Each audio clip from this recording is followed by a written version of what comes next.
Hello and welcome to SoundByte. I'm Chantell Munoz. And I'm Elliot Anderson. As many residents of Southern Oregon may be aware, the water outlook for this summer is not looking good. Sparse rainfall this winter and a lack of significant snowpack means many of the area's reservoirs are low. Governor John Kitzhaber has declared Jackson County a state of drought emergency at this time. The Army Corps of Engineers is in charge of Lost Creek and Applegate Lakes. They say that because of the recent rain, Lost Creek is actually full at this time, and Applegate is only 9 feet below average. But on the south end of the valley, things are not as good. Emigrant Lake and the mountain lakes are significantly below where they should be normally, with Howard Prairie resting at only 56% full. These lakes are also greatly impacted by snowpack levels, which are nearly non-existent. Tonight, we have team coverage of what the low water levels could mean for residents of the Rogue Valley and an outlook on the fire season this summer.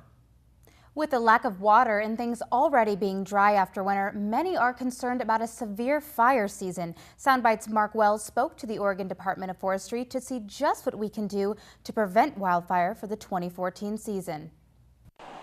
With many days of rain left in southern Oregon and fire season still at a low, we turn to Oregon Department of Forestry's Brian Ballou for answers. Forests in southwest Oregon are very dry. We didn't get much of a winter moisture recovery this year. So we're expecting the fire season to ramp up a little faster in the Siskiyou Mountain and the Coast Range side. And we've increased our detection capabilities with a couple of more towers on mountaintops that are outfitted with cameras. But even with the towers feeding the information back to the Oregon Department of Forestry, what else can homeowners do to protect themselves? We always work with residents who live in wildland areas to take the steps that are essential to help the firefighters to protect homes against wildfire damage. It means keeping a handle on mowing tall dry grass and weeds, minimum of 50 feet around all homes that are in those areas. It's a good idea to do it along the roadsides as well. We at the Oregon Department of Forestry do many site inspections at request, and we're more than happy to help folks out, but our colleagues in the Structural Fire Service are available as well. For more information, contact the Oregon Department of Forestry. This has been Mark Wells with SoundByte. Due to the minimal snow and rainfall, restricted water supplies could be expected early this summer for the city of Ashland. Dave Canner, the city administrator, said this month the snowpack was only at 9 inches. Julie Coberly, hydrologist for the Federal National Resources Service, said this is the first time all snow leveling stations have been snow-free. It is possible the city of Ashland will begin water curtailment starting as early as June 1st. City officials have encouraged citizens to not undergo any intense and heavy landscaping projects. In his letter declaring Jackson County a state of drought emergency, the governor says current conditions are being monitored by the Department of Agriculture, Department of Water Resources, and Oregon Office of Emergency Management. The letter also says, quote, "The dry conditions present hardships for these communities. Crops and agricultural and recreation investments are at risk. Animals and plants that rely on Oregon's surface water supplies are threatened, and the risk of wildfires across the state is greatly increased." This year, Mount Ashland celebrated its 50th year of winter recreation in southern Oregon, or at least they would have if a lack of snowfall had not forced the resort to stay closed all season. SoundByte found out what the closure means for the mountain and other local businesses affected by the dry winter. Mount Ashland has not been the only business suffering due to the lack of snowfall this year. Local businesses, including the Ashland Outdoor Store, have suffered from the resort's inability to open. Event coordinator David Chambers said that most of their revenue comes from rentals rather than the selling of ski gear. Chambers says the shop does this because of the tricky ski market in the area. However, this year, they have seen little to no profit for rentals at all. See any revenue from the rental department, which is, it's pretty significant every year. So that's definitely affected our numbers for this year. Chambers believes that Southern Oregon was hit the hardest by the lack of snow rather than any other areas in Oregon. It wasn't just the revenue from rentals that took a hit, but also their winter gear. That lack of snow definitely affected our clothing sales and our glove sales, for example.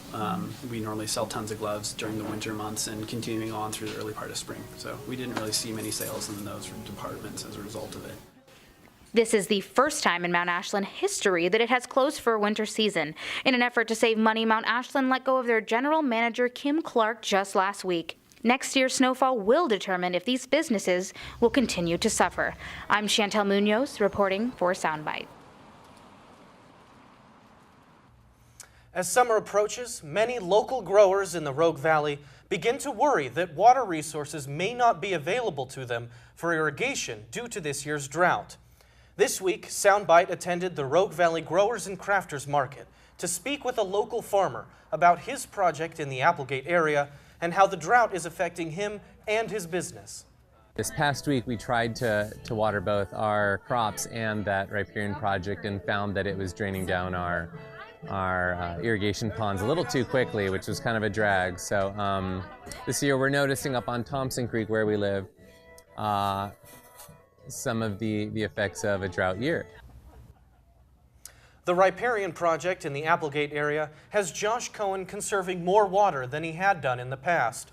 But because the Applegate has a larger watercourse and is regulated more often, Josh feels like they'll be okay this year. Focusing now on issues right here on campus, 2 weeks ago, Southern Oregon University President Mary Cullinan sent an email to students and faculty announcing she is considering a job position at another university. SoundByte followed up on the story and asked students what they thought of the news. In the 2 weeks since President Mary Cullinan announced she was entertaining job offers at other universities, the campus has been swept with rumors and concerns. I think it's definitely an interesting time if you're going to leave to be, doing it during this time. According to reports, Cullinan did not actually receive the job at Youngstown State University, but the fact that she was looking for a job after a vote of no confidence from the faculty has some students wondering what comes next. So we're going through a lot of changes right now. Like, a lot of departments are coming together and things are changing. And so I don't know if the person who made the plan should stay and see it through, if that would work better under the leadership that thought it up, instead of just passing it off onto someone new and being like, oh, by the way, everything's changing, have fun. But at the same time, maybe that's what we need. We need somebody with new ideas who can come in and just kind of move the school forward. President Cullinan released a statement today saying, quote, "I was happy to have the opportunity to visit the campus and go through the interview process. It's an interesting university with a lot of challenge and opportunity. Not all students viewed the announcement during a time of upheaval as a bad omen and seemed content with the state of the university." I'm not too concerned about it myself, just because I think there's a lot of things that this university is doing correctly, and I think there's a lot of things that, I guess the direction that the university is going in, I think, is definitely a positive one. So, maybe we're going to hit a speed bump if problems arise because of this, but I honestly am not too concerned about it. For SoundByte, I'm Elliot Anderson. Over the past couple weeks, there has been lots of commotion in the science building on the SOU campus as it gets ready to undergo construction. SoundByte's Tim Williams got a closer look at the project. In an attempt to make the campus more structurally sound in the event of an earthquake, SOU has begun seismic renovations on its science building. Along with the seismic precautions, the construction will also be replacing old piping, retiling old floors, and updating electrical wires. But first, in order to begin construction, there is the challenge of clearing out the building. Everything has to be moved out of this building, and it's just amazing. You have no idea how much stuff there is in a building like this.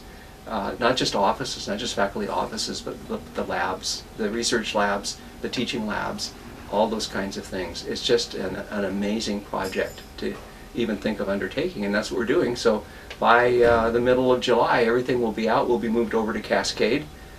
In the fall, we'll have to dig out and try to figure out where everything is so that we can get classes up and running, but that's the plan. The Cascade, which used to be the food court, will now have the burden of housing all the science classes as well as their experiments. Even with the inconvenience caused by the move, teachers like Roger are still hopeful about the project. I think it's a good project. I think it's something that we need now that we know that Oregon does have earthquakes and so forth. The state has been slowly trying to bring buildings and overpasses, all that kind of stuff up to speed, so that if we beat the earthquake, then maybe we'll be okay. With all the delicate and heavy equipment that needs to be relocated, there's still plenty of work to be done before next year. For SoundByte, I'm Timothy Williams. If you commute north or south on I-5 going between Medford and Ashland, you may have noticed some slow-moving traffic. Contractors working for the Oregon Department of Transportation started breaking ground on the I-5 corridor in late April and are expected to continue on until May 22nd. The traffic has a reduced speed limit of 50 miles per hour, while lane restrictions are reducing the freeway to a single lane in the Phoenix-Fern Valley interchange area. It's been nearly 5 years since the new dispatch center opened up in Jackson County. SoundByte went out to get more updates on how this new 911 center is doing. 911, what's the address of the emergency? After over 35 years of having two separate 911 locations, the emergency dispatch facility and public safety answering point were combined and finally moved to a brand new state-of-the-art facility. They now go under the operating name Emergency Communications of Southern Oregon. The building opened up in 2009. Director of ECOS Margie Mullen says the best part of this new location is the flow of information. The fact that all of the people that are working out in the field are being dispatched from the same location, so the people that are taking the calls have the knowledge of what's going on and can quickly communicate the information back and forth. Mullen explains the importance of this new center was vital, as dispatchers have a very serious and impacting job. You know that you're affecting people's lives. I know that I work with incredible people that help people every single day. It's just very rewarding. This center continues to grow as they have a new system called Text-to-Speech Radio Alert. This cuts seconds off emergency response by sending automated messages to police and fire stations during the 911 call. These improvements of a newer facility and faster technology can, in some cases, be the determinant between life or death. I'm Chantell Munoz reporting for SoundByte. Coming up, the Southern Oregon Arts and Research event begins today, and we have an exclusive interview with the organizers. And we take a look at a student project focusing on the film industry here in Southern Oregon. Over the past 100 years, films have been made here in Southern Oregon and the Northern California area. Independent and feature films have taken advantage of this beautiful location. Please join us for the next episode of The Jeffersonian, where we will be discussing the film industry in the state of Jefferson.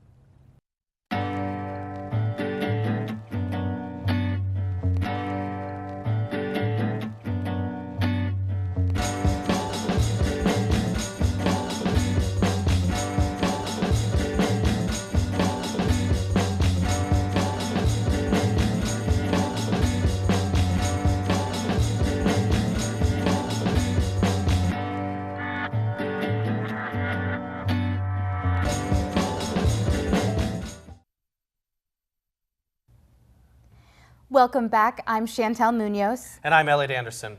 Southern Oregon University is getting geared up for one of the biggest events of the year.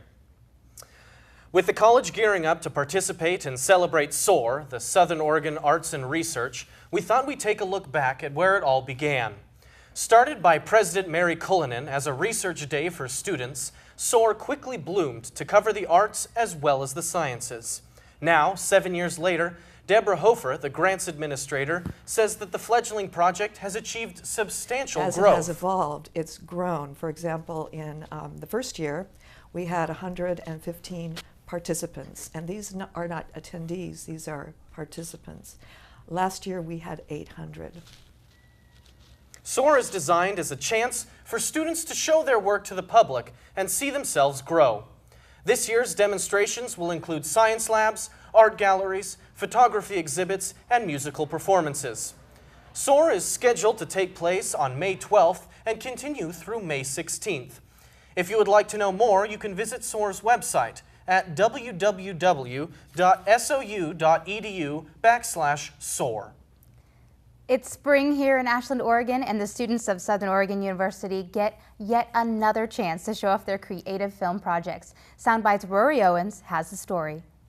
The SOU Film Festival, currently in its 9th year, is organized annually by students willing to put in the time and effort. We spoke with Wendy Temple and Chazin Lovely about what to expect from students this year. We have 6 categories: comedy, mockumentary, drama, psycho thriller chiller, music videos, basically a number of things to fit whatever students want to enter. Yeah, I think we've actually broken a record for the number of submissions. I guess last year they only had about 12. With over 30 video submissions, this year's film festival will take place over the course of 2 days, a first-time occurrence for the festival. On Wednesday, May 14th, the first part of the festival will be at the Varsity Theater in downtown Ashland. The second part will be held on Friday, May 16th. This will take place in the Meese Auditorium on the SOU campus in Ashland, next to the famous Schneider Museum. What we're planning on is that the first night will be coverage of most of the films in the genres, given whatever time limit there is. Films that are not seen that night will be seen in Meese. Film festivals in Oregon are popular among all ages, and students of SOU are trying their best to make an impact in film before they graduate. This is Rory Owens reporting for SoundByte. If you would like any more information about the SOU Student Film Festival, visit Facebook, Southern Oregon University Student Film Festival, or go to Twitter at SOU Film Fest. The Student Film Festival is just one part of SOAR. Our very own Robin Fichter spoke with Paul Adalian, one of the organizers, about what else can be expected from this year's SOAR's event. Hello, I'm Robin Fichter, and today we are joined by Paul Adalian, who is the Dean of the Hannon Library, but who has also been busy co-chairing the Southern Oregon Arts and Research event. So please tell us about this. This is a big deal. Right, Yeah. This is the 7th annual SOAR event, Southern Oregon Arts and Research. We have over 500 participants this year. It is a huge event. It's a culmination of student research, performance, artistic achievement, and we cover a whole week. And so this week, starting today, Tuesday, Wednesday, Thursday, and Friday, there'll be events all across campus. We have a nice program with all the events, so people from off campus can come and see all the community projects that the SOU students are contributing to our local Rogue Valley area, which is pretty amazing. You'll be seeing a full-page ad on the Ashland Tidings that indicates all the projects that our local community can come out and talk to our students, what they're contributing to the Rogue Valley. And this is not only for SOU students, but for the entire community. And, That's correct. And can you give us a brief rundown about how this started and how this came to be? President Mary Cullinan, when she first got here, wanted to do a kind of an academic fair for SOU students. And over the years, it's evolved. It's gotten bigger and bigger and bigger. And it's gone way past her vision of this now. She's admitted that this has really gotten big. And so we really are reaching out to the community as well as our own students and faculty and staff to attend to see the accomplishments of our faculty and our students. And our students have done some amazing things, amazing things. And you were, we were talking earlier, and you were telling me how a lot of students actually use this as their capstone experience. Right, a lot of faculty members organize panels for their students to present their capstone projects. So we have that in anthropology and sociology and biology and a lot of different areas. And then our biggest venue is the poster session on this Thursday at 12 noon to 1:30. We'll have 115 posters and students standing next to their posters. And what a poster is, it's a graphical representation of their research or their community project. And so people from all across the community are invited to come. There's free parking on campus, and it's just an amazing event to see students who are very nervous at the beginning, getting their posters all set up, and they're all very nervous, and then people come and start talking to them, and all of a sudden the nerves just fall away, and they're just into their project because they know that. They know that. And they love what they do, and then at the end, they're kind of like, they're a little cocky now, you know? Yeah, At 1:30, I've done this. Right. And I'm pretty cool for doing this. And it's great to see that transition with our students. And some of the other things we were talking about is the musical events. There's a lot of people from the music department who participate, and they'll just kind of show up randomly. Right. Well, we have all the performances are in our program, but as students are walking across campus, there'll just be musical performances in front of the library, in front of the student union, in the library rotunda. They'll be all over the place.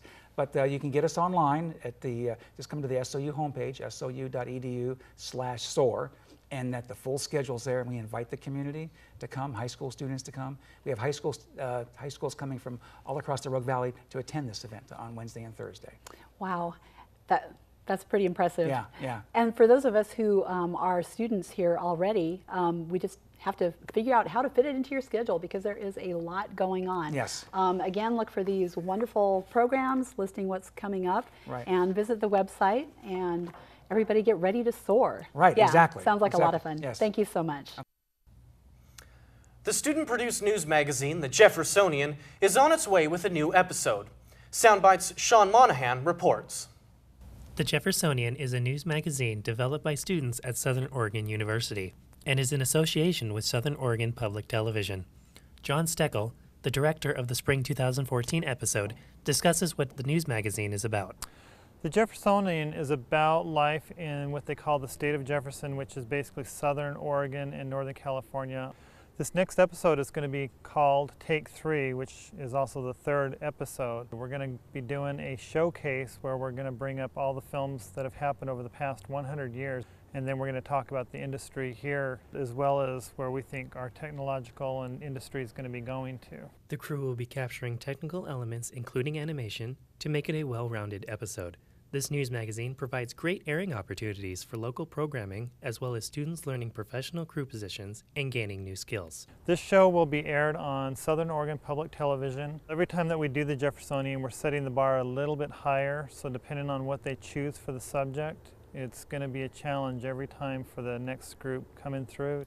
The Jeffersonian Take 3 is scheduled to air on SOP TV this summer 2014. You can also connect with the production status and crew at www.facebook.com/JeffersonianTV.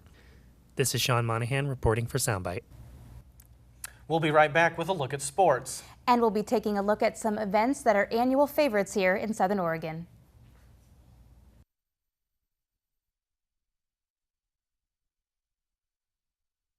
Each fall, an opportunity arises, so full of possibility that only one place is the right place to pursue your education. Southern Oregon University offers over 30 majors and nearly 100 areas of focus, from business to education, criminology to the arts, nursing to digital media, and a dozen intercollegiate sports from soccer to football, basketball to wrestling. Faculty, experts in their fields, guide students in research, community learning, and provide individual attention. Students from many backgrounds are engaged in the arts, service, campus activities, and all share a passion for learning. In a unique bioregion complete with sun, snow, and cultural opportunities, is a university that provides graduates with the skills for success.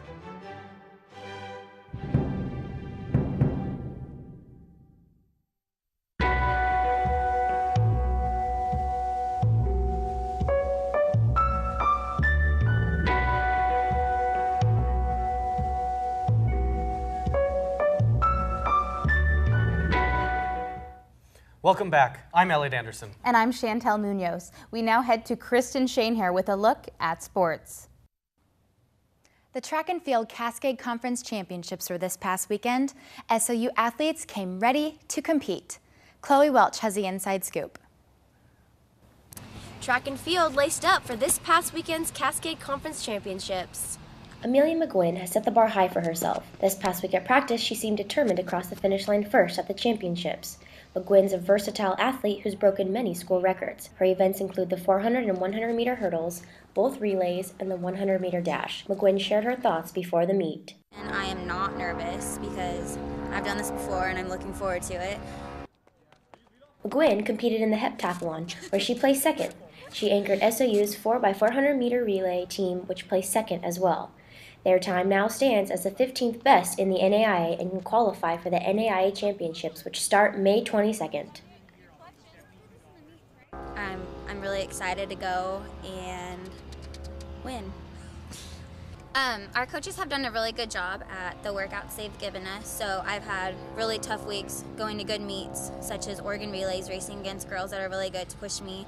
Both of our teams, men and women's, have a good shot at placing in the top 3. Our men should win. Overall, both men's and women's teams did a fantastic job this weekend. As expected, the men's placed first. Now they have 7 CCC titles, matching Concordia for the most. The women's team placed 4th. McGuinn's shining moment occurred in the 400-meter hurdles, where she beat her previous school record. This is Chloe Welch reporting for SoundByte. Amelia has another year left here at SOU, and I'm sure her marks and times will continue to improve.